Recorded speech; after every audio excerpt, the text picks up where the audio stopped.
Hello friends, welcome to Defence Matrix. तो DRDO द्वारा एक सक्सेसफुल टेस्ट कंडक्ट किया गया है long range land attack cruise missile का, यानी कि LRLACM का। और इस टेस्ट को 15 जून 2026 में कंडक्ट किया गया है। इसमें जितने भी टेस्ट पैरामीटर्स और ऑब्जेक्टिव्स रखे गए थे वो सारे मीट हुए हैं और डिफरेंट इंस्ट्रूमेंट से परफॉर्मेंस को वैलिडेट किया गया है। तो LRLACM जो है ये इंडियन टेक्नोलॉजी क्रूज मिसाइल का एक वेरिएंट है जो खुद निर्भय मिसाइल का वेरिएंट है। तो यहाँ पर कोशिश करी गई है जितने भी इंपोर्टेड कंपोनेंट्स हैं उनको इंडिजिनस कंपोनेंट से रिप्लेस करने के, इंक्लूडिंग इंजन, जहाँ पर मानिक इंजन का इस्तेमाल किया गया है। और यहाँ आपको मैक्सिमम रेंज 1000+ किलोमीटर्स की मिलेगी। तो रेंज 1000 से 1500 किलोमीटर्स की है। वहीं पर वज़न यहाँ पर 1500 किलोग्राम्स का है, जो कि इसे ब्रह्मोस से आधा बनाता है वज़न में। और ये एक सबसोनिक क्रूज मिसाइल है जो कि लो फ्लाई कर सकती है, टेरेन फॉलो कर सकती है। और अगर आप इसके एंटी शिप वेरिएंट की बात करेंगे तो ये UVLM से लॉन्च होने में सक्षम होगी, सेम VLS जो कि यूज़ किए जाते हैं ब्रह्मोस को लॉन्च करने के लिए। और उस केस में ये सी स्कीमिंग भी कर पाएगी।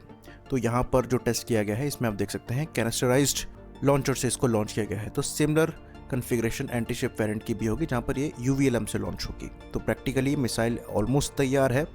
और क्योंकि ये बेस्ड है ऑलरेडी एग्जिस्टिंग मिसाइल पर जिसको हम दशकों से बना रहे हैं, तो ये काफ़ी रिफाइंड है। तो यहाँ पर दो तरीके की स्टेजेस हैं। पहली स्टेज जो है सॉलिड फ्यूल की है जहाँ पर बूस्टर लगाया गया है, जैसा कि आप पिक्चर में देख सकते हैं ये बूस्टर ही है। सेकंड फेज में जो यहाँ पर टर्बोफैन इंजन दिया गया है वो ऑपरेट करता है, जो कि लिक्विड फ्यूल से पार्ड है। तो जैसे कि एक एयरक्राफ्ट फ्लाई करता है, ये उसी तरीके से फ्लाई करती है। करीबन 0.9 मैक की स्पीड अचीव कर सकती है। मिड कोर्स के लिए यहाँ पर नेविगेशन के लिए रिंग लेजर जायरो INS का इस्तेमाल किया जाता है। और मल्टी GNSS सिस्टम दिए गए हैं, यानी कि ग्लोबल नेविगेशन सैटेलाइट सिस्टम से नेविगेशन यहाँ पर मिलता है। वो टर्मिनली यहाँ पर आप एंटी रेडिएशन होमिंग कर सकते हैं, एंटी रडार होमिंग, या फिर EO या फिर IIR सेंसर का इस्तेमाल किया जा सकता है। बेसिकली ये काफ़ी कैपेबल मिसाइल्स हैं। और जितने भी कॉन्फ्लिक्ट दुनिया भर में हो रहे हैं जिनको आप देख रहे हैं उसमें मैक्सिमम सबसोनिक कैटेगरी की क्रूज मिसाइल्स का इस्तेमाल किया जाता है, क्योंकि ये कॉस्ट इफेक्टिव है। आप इनको बड़े नंबर में प्रोड्यूस करके लॉन्ग टर्म वॉर में यूज़ कर सकते हैं। ब्रह्मोस कंपेरेटिवली बहुत एक्सपेंसिव है, उससे आप शॉर्ट वॉर्स में, जैसे कि आप सिंदूर में हुआ था, इस्तेमाल कर सकते हैं। लेकिन अगर लड़ाई खिंच रही है तो वो ब्रह्मोस जैसी मिसाइल्स जो हैं ये कॉन्फ्लिक्ट के कॉस्ट को काफ़ी ज़्यादा बढ़ा देंगी। उस केस में आपको सबसोनिक क्रूज मिसाइल्स चाहिए जो कि आपके ऑब्जेक्टिव्स को फ्रैक्शन ऑफ कॉस्ट में कंप्लीट करके दें। और इसीलिए इनको one of the most required weapon system कहा जाता है। अनफॉर्चुनेटली हमारी जितनी सक्सेस रही है मिसाइल्स को लेकर उसमें सबसोनिक क्रूज मिसाइल्स मिसिंग रही थी। निर्भय को लेकर भी लिमिटेड ऑपरेशनल यूज केस माना जाता है और वाइडली सर्विस में ये नहीं है। इवन ऑपरेशन सिंदूर में भी हमने इनका इस्तेमाल नहीं किया था। बाकी अब ये LRLACM जो है सर्विस में इंडक्ट होने के लिए तैयार है। 2024 में ही LRLACM को लेकर एक्सेप्टेंस ऑफ नेसेसिटी जो है ये DSC ने अप्रूव कर दी थी। वहीं पर इंडियन आर्मी के ट्रायल्स भी पिछले साल से ही स्टार्ट हुए हैं। तो ये मिसाइल काफ़ी क्रूशल पार्ट बनेगी इंडिया की इंटीग्रेटेड रॉकेट फोर्स का।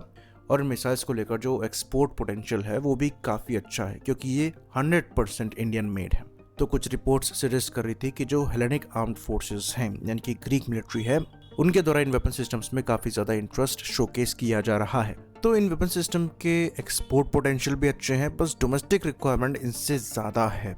तो ये सक्सेस जो है हमारे लिए बहुत ही ज़्यादा क्रूशल होने वाली है। साथ में इनके सबमरीन लॉन्च वर्जन को भी हम बना रहे हैं और ये टॉर्पीडो ट्यूब से लॉन्च होगी। इनका एक ट्रायल भी हमने किया है और कहा जा रहा है कि इनसे आपको 500 किलोमीटर तक की रेंज मिलेगी। तो ये इन सबमरीन्स को बहुत क्रूशल कैपेबिलिटी देंगी एंटी शिप रोल की, जो कि प्रोजेक्ट 75 सबमरीन्स जो हमारे द्वारा बनाई जा रही हैं जो कि कलोरी क्लास की हैं उनमें जाएंगी। और फ्यूचर में प्रोजेक्ट 75I और 76 सबमरीन्स में भी जाएंगी। बाकी इनकी रेंज को एक्सटेंड करके 800 यानी कि 800 किलोमीटर तक किया जाएगा। तो वहाँ पर भी टेस्टिंग चल रही है। तो ये एक काफ़ी क्रूशल टेस्ट था। बाकी जो नोटैम है उसको देखते हुए ऐसा लगता नहीं कि यहाँ पर फुल रेंज को टेस्ट किया गया है। लाइकली यहाँ पर डिफरेंट वे पॉइंट्स रखे गए होंगे, उनको ये कितना प्रिसाइजली रीच कर रही है, साथ में जो कैनिस्टराइज्ड लॉन्चर का इस्तेमाल किया गया है उससे ये कैसे लॉन्च हो रही है, इसका टेस्ट ये लाइकली होगा। क्योंकि कैनिस्टराइज्ड लॉन्चर से इनको यूज़ करने का मतलब ये है कि आप इनको स्टोर करके रखिए और ज़रूरत पड़ने पर लॉन्च कर सकते हैं हैसल फ्री। आपको इनको प्रिपेयर नहीं करना है। तो बहुत जल्दी इनके ऑर्डर्स जो हैं आ सकते हैं। आई होप इन्फॉर्मेशन यहाँ पर क्लियर रही हो। इसी बात पर इस वीडियो को हम खत्म करेंगे।